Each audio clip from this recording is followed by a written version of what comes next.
In today's lesson, I am going to show you a method of factorization that involves the sum of two squares. This is part of a wider series on factorization that I've done. The links for those other lessons are in the description below. But otherwise, let's take a look at today's example. This expression here, what it refers to is basically you have two terms. One of those terms will be a letter and it'll be squared, and then either added or subtracted to it will be a number where you can take the square root of it. So it's a square number basically. The way they factorize is it's very, very simple.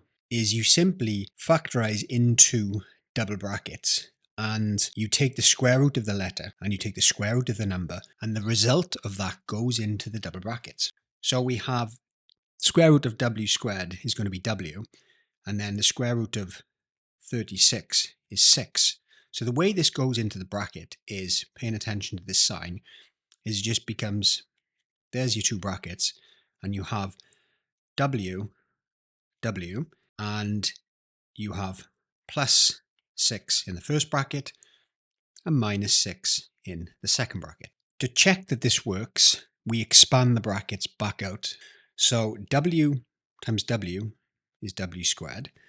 Then w times minus 6 is minus 6w. Then positive 6 times w is plus 6w. And then plus 6 times minus 6 gives minus 36. So you can see that this middle bit, which I'm just boxing here, minus 6w plus 6w basically cancels out. And you end up with w squared minus 36. So the trick to doing these, you will see for the w terms to cancel, the sign has to go in with one positive and the other is negative.